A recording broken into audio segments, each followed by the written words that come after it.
안녕하세요. 4시간 동안 커피의 문화사 강의를 담당하게 된 임동현입니다. 오늘은 첫 번째 시간인데요. 먼저 강의를 본격적으로 시작하기에 앞서서 강의에서 제가 다루게 될 내용들에 대한 소개를 먼저 드리도록 하겠습니다. 유럽의 커피 문화에 대해서 다루게 될 건데요. 유럽을 여행해 보신 분들은 혹시 아시겠지만 어느 도시를 가더라도 역사적인 커피하우스가 다 있습니다. 몇백 년 된 역사적인 커피하우스들이 있고요. 꼭 그렇지 않다 하더라도 어느 골목길을 들어가셔도 카페를 흔하게 찾으실 수가 있겠죠. 그래서 거기를 방문하시는 분들께서는 누구나 커피를 특별히 싫어하지 않으신다면 어디든 커피하우스에 들어가서 커피를 한 잔 마시는 게 굉장히 당연한 일상이 될 텐데요. 사실 이것은 유럽에만 국한된 얘기는 아닙니다. 오늘날 한국도 마찬가지입니다. 한국에도 커피가 하나의 문화로서 굉장히 폭넓게 세대를 막론하고 폭넓게 자리를 잡고 있는데요.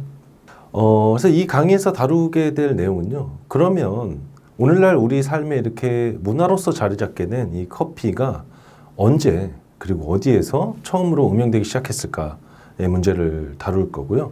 그 다음에 지역적으로 범위를 유럽으로 좁혀서 그럼 언제 그리고 어떤 경로를 통해서 유럽으로 유입이 되었을까의 문제도 함께 다뤄보도록 하겠습니다. 그리고 혹시나 이 강의에서 커피의 제조법이라든가 커피의 바리에이션 방법, 추출법 등등을 기대하신 분들이 계시다면 제가 실망을 시켜드릴 것 같아서 미리 좀 사과의 말씀을 드리겠습니다. 그런 얘기는 식물학자분들이나 아니면 바리스타 분들께서 해주셔야 될 얘기 같고요. 저는 역사학자로서 커피가 가진 역사적 의미 그리고 문화적 의미 그리고 음료로서의 커피만이 아니라 공간으로서의 커피하우스가 갖는 문화적 의미에 대해서 집중해서 좀 설명을 드리도록 하겠습니다. 먼저 강의의 시작에 앞서서 제가 소개해드리고 싶은 책이 하나 있는데요. 그 미국의 저술가인 윌리엄 우커스의 All About Coffee, 그러니까 커피에 관한 모든 것이라는 책입니다. 20세기 초에 뉴욕에서 출판된 책인데요. 당시에 유통되던 커피와 관련된 모든 설들을 다 모아놓은 저술이라고 할 수 있겠습니다. 그러니까 여러분들이 오늘날에 알고 계시는 커피에 관한 모든 잡설들은 전부 다 대부분이 이 책에서 유래한다라고 생각하셔도 무방하겠습니다. 그러나 이 우커스가 저술가였지만 커피를 연구하는 전문적인 학자는 아니었죠.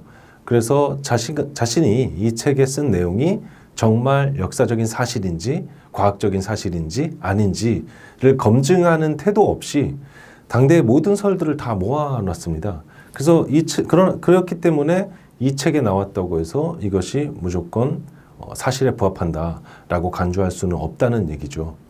그래서 실제로 오늘날 커피에 관해서 우리가 알고 있는 많은 설들 가운데는 근거 없는 설인 경우가 굉장히 많습니다. 검증되지 않는 설인 경우가 굉장히 많은데요.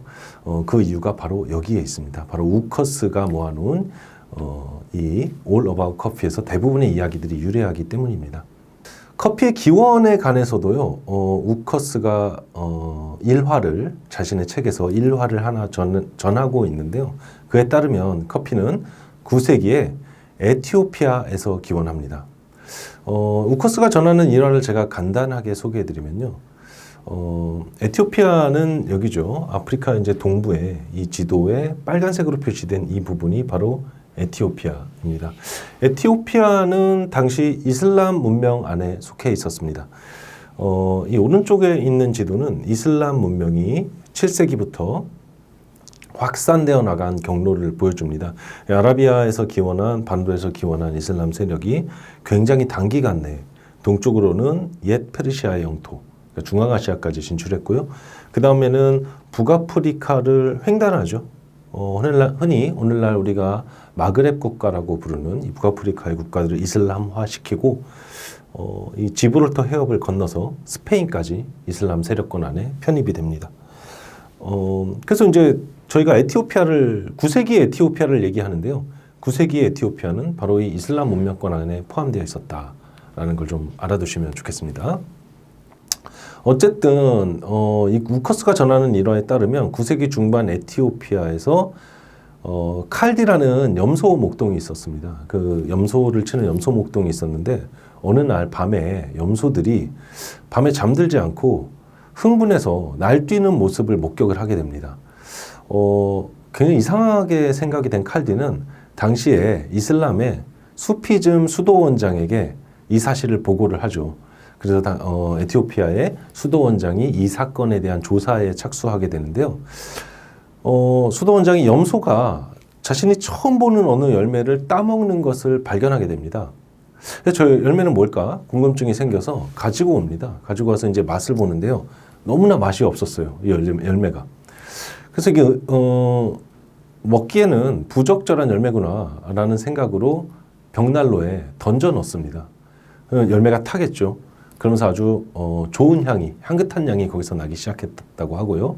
그래서 이 열매를 볶아서 음용하기 시작했는데 그게 바로 커피의 기원이다라는 일화를 우커스가 전하고 있죠. 그러나 이 우커스가 쓴 책은 제가 아까 설명드렸던 것처럼 이게 정말 역사적 사실인지 검증하지 않은 채 유통되는 이야기를, 시중에 돌아다니는 이야기를 그냥 적어 놓은 것이기 때문에 이 설 역시 역사적 사실이다라고 믿기에는 좀 무리가 있습니다. 유럽 여러 국가에서 여러 가지 다른 버전으로 유통되고 있었다는 사실입니다. 최초로 이 설이 문헌에 등장한 것은 17세기입니다. 윌리엄 우커스가 이 책을 썼던 것보다 약 300년 전이죠. 300년 전에 로마에 거주하던 마론파 교도. 그래서 마론파란 시리아에서 기원하는 그리스도교의 한 분파를 의미합니다. 이 마론파 교도였던 파우스투스 나이론이라는 인물이 자기 책에서 이 일화를 전하는데 우커스가 했던 얘기랑은 좀 다릅니다. 나이론이 전하는 일화에 따르면 칼디는 염소 목동이 아니고요. 낙타 목동이었습니다. 그리고 칼디가 살던 장소는 에티오피아가 아니고 예멘이었습니다. 물론 지도를 보시면요. 예멘의 위치가 표시되어 있습니다.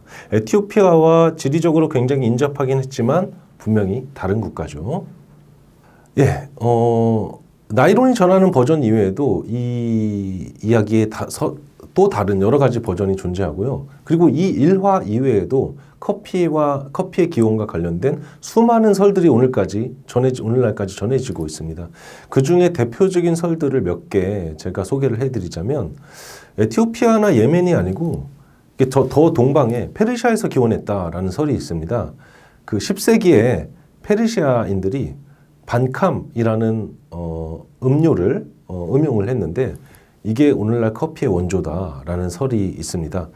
사실 이 설은 시기적으로만 봤을 때 제가 앞서 소개해드린 에티오피아 기원설 혹은 예멘 기원설과 시기적으로 연결이 되죠.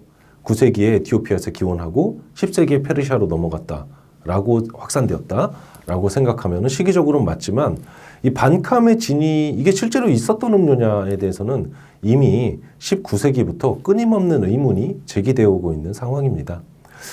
그 다음에 또 다른 설은 한참 이후에 14세기에 에티오피아에서 기원했다라는 설도 있습니다. 에티오피아의 무역항이었던 카파라는 항구 도시에서 예멘으로 전파되었다 이런 설도 있고요. 그 다음에 제가 소개해드리지 못하는 여러 가지 설들이 있는데요. 아주 먼 고대부터 음용해왔다 이런 설도 존재하고요. 그러나 확실한 것은 이 수많은 설들이 존재하는데 어느 것 하나 문헌적으로 확실하게 검증할 수 없다는 것입니다. 그러니까 결국에는 전부 다 제가 소개해드린 설들이 전부 다 그냥 하나의 설에 불과하고요. 역사적 사실이다 어느 하나를 이렇게 받아들이기에는 무리가 있다는 얘기입니다. 이런 여러 가지 설들 가운데서요. 정말 확실한 역사적 사실이 하나 있습니다. 그것은 15세기에 모카라는 무역항이 있는데요. 예멘의 무역항입니다.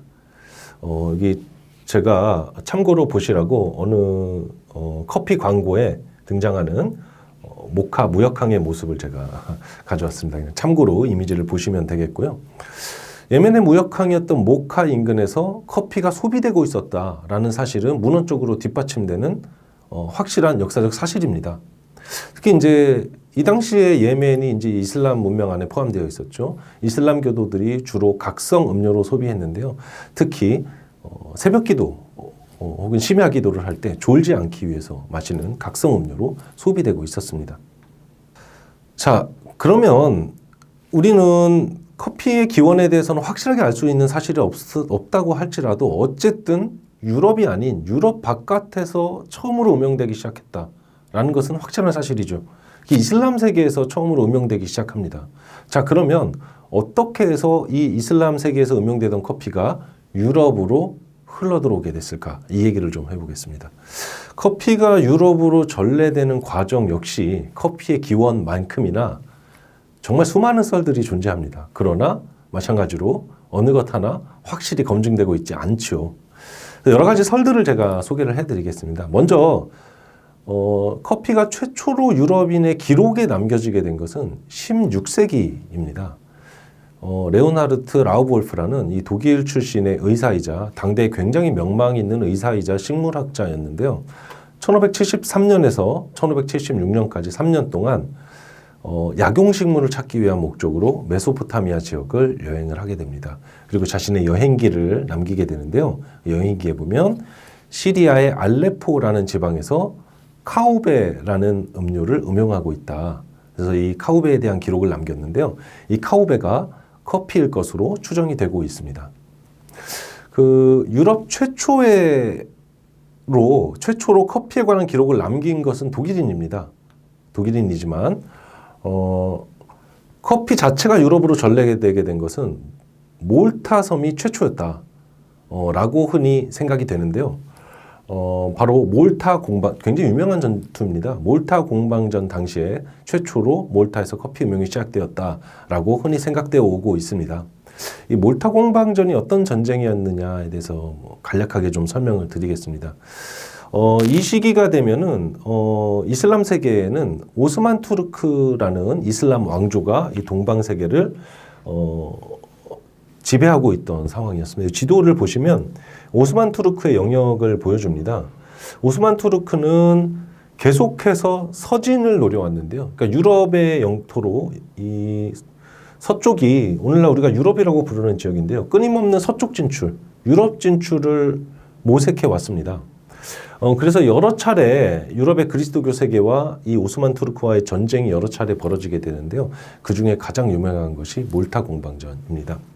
해상으로 몰타 섬을 공격하게 되는데요. 몰타 섬은 요 지도가 작아서 잘 보이지 않는데요. 요 이탈리아 최남단의 시칠리아 섬보다 아래에 있는, 그러니까 이 지도에도 표시되지 않을 정도로 아주 작은 크기의 섬입니다. 이 몰타 섬을 공격하게 되는데요. 당시에 몰타 섬은 몰타 기사단이라는 기사 수도회가 몰타 섬에 거주하고 몰타 섬을 지키고 있었습니다. 이 기사 수도회는 십자군 원정 당시에 처음으로 창설이 되었는데요. 중세 십자군 원정 당시에 예루살렘을 수복하기 위해서 이동하는 십자군들의 보급 그리고 수송을 담당하던 기사 수도회였습니다. 그런데 강의를 들으시는 여러분들이 잘 알고 계시겠지만 십자군 원정은 실패로 끝나게 되죠. 십자군 원정이 끝난 이후에 지중해 세계 곳곳을 떠돌게 됩니다. 그러다가 그리스의 로도스 섬이라는 곳에 정착하게 되는데요. 이 오스만 투르크가 확장하는 과정에서 로도스 섬을 공격하게 됩니다. 그래서 로도스 섬에서 굉장히 영웅적으로 싸웠지만 결국 로도스 섬은 오스만 투르크의 손에 들어가게 되었고, 그리고 나서 다시 방랑을 시작하는데요. 당시 신성 로마 제국의 황제였던 카를 5세가 몰타 섬을 이들에게 할양하게 되는 거죠.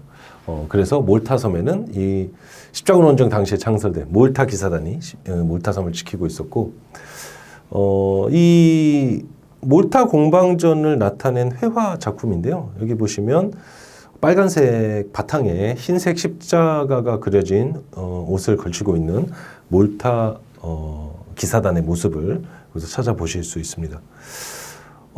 이 전쟁은요, 문명과 문명의 충돌이라는 성격을 지니고 있습니다. 많은 유럽의 역사가들이 그렇게 이 전쟁을 다뤄왔죠.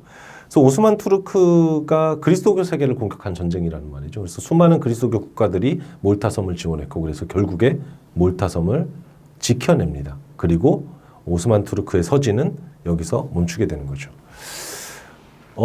그래서 몰타 공방전은 그리스도교 세계의 승리, 몰타 기사단의 승리로 끝났죠. 이때 붙잡힌 이슬람 포로들이 있겠죠. 오스만 투르크의 포로들이 있었을 겁니다. 몰타 섬에는.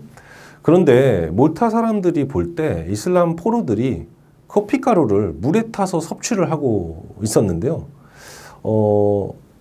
그 몰타 섬에서는 오스만 투르크의 이 포로들이 지치지 않고 일을 할 수 있는 이유가 바로 이 커피가루를 물에 타서 마시기 때문이다라는 소문이 떠들기 시작했고, 그래서 이때부터 몰타의 귀족들 사이에 커피 음용이 시작됩니다. 그리고 이로부터 몰타 섬으로부터 전 유럽으로 커피가 확산되어 나가게 된다. 뭐 이런 설이 있습니다. 그 다음에 또 한 가지는요, 이번에는 이 지중해 쪽이 아닌 동쪽에서 유럽으로 유입되었다, 전래되었다 이런 설이 있는데요. 바로 빈 공성전이라는 전투입니다. 오스만 제국은 바다를 통해서만 유럽 진출을 모색하지 않았고요. 육로로의 진출도 꽤 했는데요. 여기 지도에 보시면 요 까만색 점으로 표시되어 있죠. 이 지역이 바로 오늘날의 오스트리아 빈입니다. 당시 신성로마 제국의 영토였는데요. 그래서 서진하는 오스만 투르크를 빈에서 신성로마 제국 군대가 막아서게 되죠. 이 둘 사이에 전쟁이 벌어지게 되는데 이때도 역시 신성로마 제국의 승리로 끝나게 됩니다. 그래서 이때 이게 1683년의 일인데요. 아까 몰타 공방전보다는 다소 늦은 시기죠. 그래서 이때 퇴각하던 오스만 투르크의 군인들이 성벽 아래에 커피 포대를 놓고 달아났다라는 설이 전해지고요. 그때부터 그 커피를 이 신성로마 제국, 오늘날의 독일 지역에서 음용하기 시작했고, 그로부터 유럽으로 퍼져나갔다. 이런 설도 존재합니다. 네, 이 빈 공성전을 묘사해 놓은 회화 작품인데요. 참고로 보시라고 제가 가져왔습니다. 이 성을 둘러싼 이슬람 군대의 모습이, 오스만 투르크 군대의 모습이 이제 보입니다. 그 다음에 굉장히 흥미로운 설이 하나 있는데요. 인도가 매개가 되었다라는 설입니다. 인도는 사실 유럽과 지역적으로 굉장히 지리적으로 멀리 떨어져 있는데요. 어떻게 해서 커피가 인도를 통해서 유럽으로 들어가게 되었을까? 인도의 하나의 설화가 전하는데요. 마치 모콰씨를 한국에 몰래 밀수입한 문익점과를 연상케 하는 아주 유사한 설화가 하나 전해집니다. 그 이슬람 수피즘 신도였던 바바 부단이라는 인물이 있는데요. 자, 오늘날 한 커피 광고에 등장하는 바바 부단의 모습입니다. 참고로 보시고요. 메카로, 이슬람의 성지가 메카잖아요. 메카로 순례로 다녀오던 길에 커피나무 씨앗을 몰래 숨겨서 인도로 가져오게 됩니다. 당시에는 커피가 굉장히 많은 이윤을 창출할 수 있는 무역 상품이었기 때문에 커피의 재배가 금지되어 있었습니다. 이슬람 세계 바깥에서는. 근데 바바 부단이 몰래 씨를 들여옴으로써 인도에서 커피 재배가 시작되었다. 그리고 인도로부터 세계 전역으로 확산되었다. 이런 설도 존재합니다. 특히 당시에 네덜란드와 영국 같은 경우는 동인도 회사를 건설해서 이 인도양 쪽에 무역 활동에 적극적으로 나서고 있었는데요. 그래서 영국과 네덜란드를 통해서 특히 유럽으로 들어왔고 거기서부터 전 유럽으로 확산되었다. 이런 설도 존재합니다. 유럽으로 전래된 과정에 대해서도 어느 것 하나가 확실한 역사적 사실이다 이렇게 특정하기는 굉장히 어렵습니다. 꼭 한 경로가 아닐 수도 있고요. 여러 경로를 통해서 동시다발적으로 유럽에 전래되었을 수도 있습니다. 혹은 어떤 설은 역사적 사실이 아닌 경우도 있을 겁니다. 하나의 설인 경우도 있을 거고요. 그러나 또 여기서 이 와중에 하나의 확실한 역사적 사실을 제가 말씀드린다면 커피가 유럽에 확산되는 데는 베네치아가 결정적인 공헌을 했다. 당시 베네치아 공화국이 결정적인 공헌을 했다는 사실입니다. 베네치아는요, 원래 중세부터요, 봉건제도가, 토지를 기반으로 한 봉건제도가 발달했던 곳이 아니고, 원래 도시의 성립 초기부터 지중해 무역을 통해서 성장한 무역국가입니다. 그리고 십자군 원정을 거치면서 동쪽으로 크게 무역로를 확대했죠. 십자군 원정이 끝난 이후에 베네치아의 무역로는 흑해 연안, 저 동쪽에 흑해 연안까지 포함되어 있었습니다. 그래서 16세기가 되면 베네치아는 활동 무대는 베네치아 상인들의 활동 무대는 전 지중해였는데요. 그래서 오스만 제국 및 북아프리카와도 커피가 기원한 곳이죠. 오스만 제국과 북아프리카 지리적으로 이쪽 지역과도 아주 광범위한 교역을 하고 있었습니다. 사실 베네치아는 유럽의 그리스도교 세계에 속해 있었고 베네치아의 교역 상대는 그리스도교의 적국이었던 이슬람이었죠. 그러나 상인들은 종교적 신념에 따라 움직인 것이 아니고 경제적 이익에 따라 움직이죠. 그래서 종교적 차이에도 불구하고 아주 서로가 서로에게 아주 중요한 교역 상대국이었습니다. 16세기 말이 되면요, 수많은 상품들이 베네치아를 통해서 유럽 전역에 유통이 되었는데요. 이 동방의 수많은 상품들이 그 중에 당연히 커피도 포함되어 있었겠죠. 그래서 베네치아를 통해서 커피가 유럽 전역에 확산되었다. 이것이 가장 확실한 역사적 사실이다. 이렇게 말씀드릴 수 있겠습니다. 그래서 당연히 이제 유럽 최초의 커피하우스가 설립된 곳 역시 베네치아입니다. 베네치아에 굉장히 유명한 카페 플로리안이 있는데요. 수많은 문인들, 학자들, 예술가들이 다녀간 곳, 근대에 다녀간 곳으로 굉장히 유명합니다. 오늘날 베네치아를 방문하시는 여행자들이 꼭 한 번씩 들리셔서 커피를 마시고 가는 그런 곳이기도 하고요. 그래서 제가 카페 플로리안의 사진을 가져왔습니다. 보시면 이쪽이 카페 플로리안의 외관 모습이고요.